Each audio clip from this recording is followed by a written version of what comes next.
बिस्मिल्लाहिर्रहमानिर्रहीम। आप देख रहे हैं जिन्नाह ट्यूशन एकेडमी यूट्यूब पर और मैं हूं आरिफ अली मीरानी। हम करने जा रहे हैं एफएसए की मैथ, 11वीं क्लास की मैथ है। ज़रूरी नहीं है एफएससी में हो, आईसीएस वाले बच्चे भी ये मैथ रख सकते हैं। और आज इसका पहला यूनिट है, यूनिट नंबर 1, जिसका नाम है कॉम्प्लेक्स नंबर। और ये बुक है आपकी न्यू बुक 2025 और 2026 में जो बुक आई है, न्यू बुक, इसको हम स्टार्ट कर रहे हैं। और आज हम इसका बेसिक यानी एक्सरसाइज नंबर 1.1 पर जाने से पहले कुछ बेसिक जो डेफिनेशन है, कोई ख़ास मुश्किल नहीं है, पेपर में भी आ सकती हैं, इसलिए भी पढ़ा रहे हैं आपको। और इनके बगैर एक्सरसाइज पढ़ाने में जो है वो मज़ा नहीं आएगा, इसलिए भी आपको पढ़ा रहे हैं। डेफिनेशंस मैं आपको पढ़ा देता हूँ, लेकिन आपने अगर आप बुक खोलें तो उसमें प्रॉपर्टीज़ भी हैं, वो मैं आपको नहीं पढ़ाऊँगा। प्रॉपर्टीज़ क्यों नहीं पढ़ाऊँगा? क्योंकि प्रॉपर्टीज़ साथ के साथ जिस भी एग्ज़ाम्पल में या जिस भी क्वेश्चन में आएंगी वो साथ साथ समझा देंगे, ठीक है? इससे आपका टाइम वेस्ट होगा। बिस्मिल्लाह पढ़ करना हम पहली डेफिनेशन करते हैं। पहली डेफिनेशन है हमारे पास, सबसे पहले complex number. Define complex number paper में आ सकता है। The numbers of form if z is equal to a plus b iota is called the complex number. ये कॉम्प्लेक्स नंबर होते हैं जी। हर वो नंबर जिसमें आयोटा इन्वॉल्व हो वो कॉम्प्लेक्स नंबर होगा। अगर ये नहीं है आयोटा इसके साथ तो वो रियल नंबर होगा। For all a b belong to real number, वो जो ए और बी हैं वो कोई भी रियल नंबर हो सकते हैं। और आयोटा इक्वल होता है -1 के अंडर रूट के, यानी अगर इधर -1 का अंडर रूट लिखा होगा तब भी हम इसे क्या कहेंगे, ये कॉम्प्लेक्स नंबर है। And it is denoted by C. C से इसको रिप्रेजेंट करते हैं, ठीक है? इस एक्सरसाइज आगे जो आएगी ना एक्सरसाइज, उसके अंदर एक क्वेश्चन है, ठीक है? उस क्वेश्चन में मुझसे भी ये बोलने में मिस्टेक हुई है और बहुत से लोगों से हो सकती है। क्वेश्चन नंबर 4 है, उसमें लिखा हुआ है z belong to C, z belong to C. तो जब मैंने ये क्वेश्चन पढ़ाया तो उसमें मैंने जो कह दिया कि ये सी क्या है, सी कंपोजिट नंबर है, तो सी यहाँ पर कॉम्प्लेक्स नंबर है, ठीक है जी? सी से इसको रिप्रेजेंट करते हैं। इस तरह के आपने कॉम्प्लेक्स नंबर 9th में देखे हैं। ओके होगी जी। डेफिनेशन में कोई भी बात पूछनी हो तो कमेंट कर सकते हैं, ये डेफिनेशन आपके पास है, इसको आप नोट कर सकते हैं। अच्छा, recognition of the real and imaginary parts. एक कॉम्प्लेक्स नंबर के रियल और इमेजनरी पार्ट्स की पहचान किस तरह होगी? अगर z a plus b iota ये कॉम्प्लेक्स नंबर है तो इसका ये जो a है ये रियल पार्ट है and b is a imaginary part and it is represented by, अगर a यानी रियल पार्ट को जाहिर करना हो तो पूरा रियल पार्ट लिखने की बजाय री of z, real part of z, री नहीं पढ़ेंगे, रियल पार्ट ऑफ z पढ़ेंगे। a imaginary part of z, b, ये भी आपको 9th क्लास के अंदर पढ़ा दिया गया है कि कौन सा रियल है कौन सा इमेजनरी पार्ट है। पुरानी जो 9th क्लास थी, पुरानी book. Conjugate of complex number, किसी कॉम्प्लेक्स नंबर का कॉन्जुगेट कैसे लेते हैं? अगर ये कॉम्प्लेक्स नंबर है तो उसके कॉन्जुगेट को इस तरह के बार से रिप्रेजेंट करते हैं और साइन चेंज कर देते हैं इमेजनरी पार्ट की, तो ये उसका कॉम्प्लेक्स नंबर कहलाता है। मल्टीप्लिकेटिव इन्वर्स किसी कॉम्प्लेक्स नंबर का लेना हो तो अगर ये कॉम्प्लेक्स नंबर है तो इस कॉम्प्लेक्स नंबर का, ये कॉम्प्लेक्स नंबर है लेकिन ये ऑर्डर पेयर की फॉर्म में लिखा हुआ है, तो इसका आपको मल्टीप्लिकेटिव इन्वर्स फाइंड करने का फार्मूला है, वो भी ऑर्डर पेयर की शक्ल में है, ठीक है? ऑर्डर पेयर मल्टीप्लिकेटिव जो इन्वर्स है उसको इस तरह से भी फाइंड कर सकते हैं, एक दूसरी तरह से भी फाइंड कर सकते हैं कि अगर हम इस a प्लस b आयोटा को a और b को हम अगर लिख दें इस तरह तो ये कॉम्प्लेक्स नंबर की फॉर्म है। इसको वापस ऑर्डर पेयर की शक्ल में लिख सकते हैं, ऑर्डर पेयर को कॉम्प्लेक्स नंबर की शक्ल में भी लिख सकते हैं। किसी भी चीज़ का जब मल्टीप्लिकेटिव इन्वर्स लिया जाता है तो उसे इस तरह लिया जाता है, ये तो आपको पता है ना। ठीक है, ये रैशनलाइजिंग स्टेप है। एक मेथड ये है, ठीक है। अब मैं जो आपकी बुक में पहला क्वेश्चन आया ना, उसको मैं इंशाल्लाह आपको 2 मेथड के ज़रिए करके दूंगा, ठीक है जी।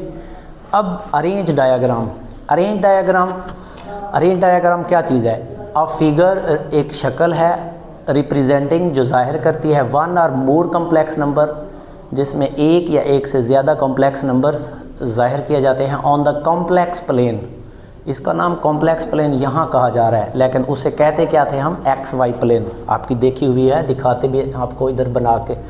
Is called an Argand diagram. The Argand diagram is a way of representing 1 और more complex number on the complex plane. वो पॉइंट जो एक्स एक्सिस पर रिप्रेजेंट किए जाते हैं वो रियल नंबर कहलाएंगे। वो पॉइंट जो वाई एक्सिस पर रिप्रेजेंट किए जाएंगे उनको इमेजिनरी नंबर्स कहेंगे।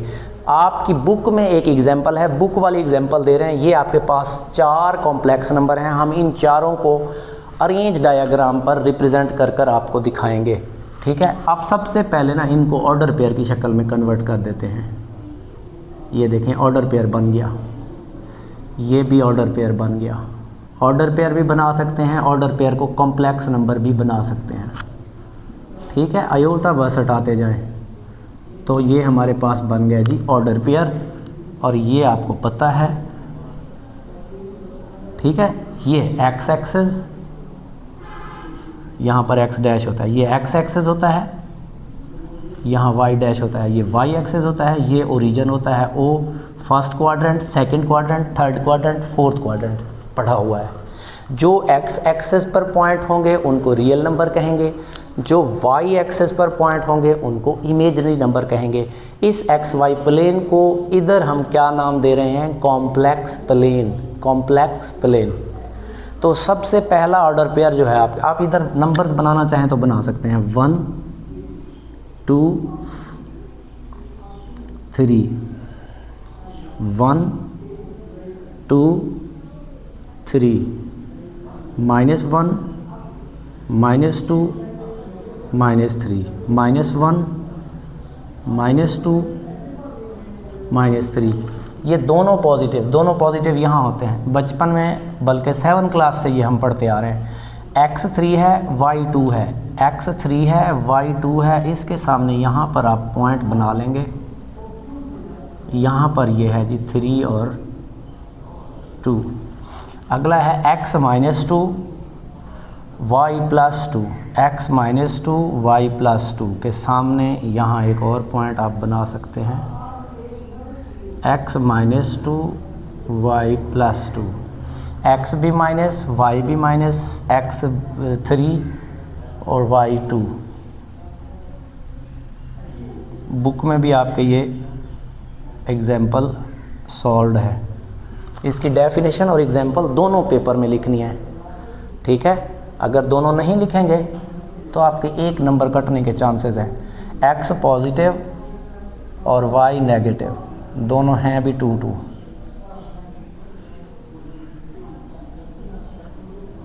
ठीक है स्टूडेंट, जल्दी मैं बताया, ठीक है। आप बड़ी मैच्योर क्लास होती है एफएससी की, बस आपको सिर्फ इशारों की ही ज़रूरत होती है। कोई मसला हो तो हम आपके साथ हैं। कमेंट आपके लिए खुला हुआ है, कमेंट सेक्शन में आप कमेंट कर सकते हैं। कॉम्प्लेक्स नंबर किस तरह पता चलेगा कौन सा रियल पार्ट है, कौन सा इमेजनरी पार्ट है, रियल पार्ट को कैसे ज़ाहिर करेंगे, इमेजनरी पार्ट को कैसे ज़ाहिर करेंगे, किसी कॉम्प्लेक्स नंबर का कॉन्जुगेट क्या होता है, किसी कॉम्प्लेक्स नंबर को ऑर्डर पेयर की शक्ल में दिया जाए तो उसका मल्टीप्लिकेटिव इन्वर्स कैसे फाइंड करेंगे, कोई कॉम्प्लेक्स नंबर अगर कॉम्प्लेक्स नंबर की फॉर्म में दिया जाए तो उसका मल्टीप्लिकेटिव इन्वर्स कैसे फाइंड करेंगे। दोनों मेथड पढ़ाऊँगा आगे चल के, ठीक है। अगली वीडियो आपके लिए बनाएंगे इंशाल्लाह। अरेंज डायग्राम पर कॉम्प्लेक्स नंबर को प्लॉट किया जाता है, लेकिन कॉम्प्लेक्स नंबर से हटाकर पहले उनको ऑर्डर पेयर की शक्ल में लिखना है, फिर इस तरह जैसे मैंने आपको प्लॉट करके दिखाया। Modulus of a complex number, किसी कॉम्प्लेक्स नंबर का मॉडुलस क्या होता है? एक्स का स्क्वायर प्लस वाई का स्क्वायर, इसका square root is called the modulus of the complex number x plus iota y, या ए प्लस आयोटा बी भी कह सकते हैं। इट इज़ रिप्रेजेंटेड बाई, इस तरह की जो लाइनें हैं इस लाइनों से मॉडुलस को ज़ाहिर किया जाता है। और ये जो मॉडुलस को ज़ाहिर करते हैं इसको मॉड भी पढ़ते हैं, ठीक है। ये रिप्रेजेंट करने का तरीका है, ये उसकी डेफिनेशन है। कोई एग्जाम्पल देना चाहते हैं तो आपको मैं एग्जाम्पल भी दे देता हूँ। 3 जमा 4 आयोटा है, हम इसका क्या ले रहे हैं, मॉडुलस।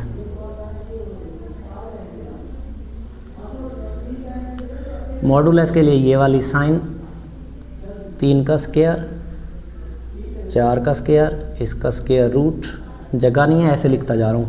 3 का स्क्वायर 9, 4 का स्क्वायर 16, 25, 25 का स्क्वायर रूट 5। ये एग्जाम्पल कोई भी आप अपनी मर्ज़ी से देना चाहें दे सकते हैं। ये कहाँ से ड्राइव हुआ है, बहुत अहम बात, ये मॉडुलस वाला फार्मूला निकला कहाँ से है। यहाँ पर आपको ये दोबारा पढ़ा देता हूँ, नोट भी करें तो ये ठीक है, कर लेंगे। मैं रेज़ कर रहा हूँ, वीडियो आपके पास है पड़ी, ठीक है।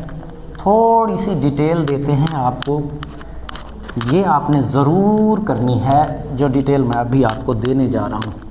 क्या डिटेल है, about the modulus of complex number. ये हमारे पास क्या है, एक्स वाई प्लेन, यहाँ से एक लाइन है, ये क्या लाइन है, ये ओरिजिन से लेकर किसी पॉइंट तक का डिस्टेंस है, ये मॉडुलस है। ये क्या है, मॉडुलस है। ये ओ है, यहाँ पर ए है, और इसके सामने यहाँ अगर आप देखें तो इधर वाई है, इस जगह पर हमारे पास एक्स है। आपको पाइथागोरस थ्योरम याद होगा। पाइथागोरस थ्योरम क्या होता है, ये हाइपोटेन्यूस, ये परपेंडिकुलर, ये बेस। जल्दी जल्दी पढ़ा रहा हूँ। O A is a hypotenuse, hypotenuse का स्क्वायर, इसका नाम एम रख देते हैं, यहाँ भी कोई पॉइंट है फ़र्ज़ करें, ठीक है। O M is a base, base का square, plus A M is a perpendicular, perpendicular का स्क्वायर। अंडरस्टैंड। ओ ए इसकी वैल्यू हमारे पास नहीं है क्योंकि ये मॉडुलस है। O A is the modulus of a complex number, निकाल रहे हैं। ओ एम क्या है, एक्स है, एक्स का स्क्वायर। ए एम क्या है, वाई है, वाई का स्क्वायर। स्क्वायर हटाने के लिए बोथ साइड स्क्वायर रूट लेंगे,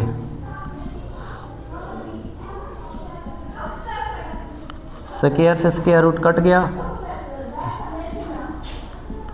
ये आपकी बुक में भी बनी हुई है डायग्राम, उससे वहाँ आपको शायद समझ ना आती। तो ओ ए इज़ अ मॉडुलस, ठीक है। O A is the modulus, modulus की यही साइन है of a complex number. Complex number का मॉडुलस फाइंड करने का तरीका है। उम्मीद करते हैं आपको बेसिक कंसेप्ट समझ आया होगा। इस बेस को जहन में रखना है और एक्सरसाइज नंबर 1.1 समझ आएगी। आरिफ अली मीरानी को इजाज़त दीजिए। जिन्ना ट्यूशन एकेडमी को सब्सक्राइब कीजिएगा, लाइक कीजिएगा, शेयर कीजिएगा, इससे हमें बड़ी सपोर्ट होगी और आपकी सपोर्ट हमारे लिए बेहद ज़रूरी है। अल्लाह हाफ़िज़।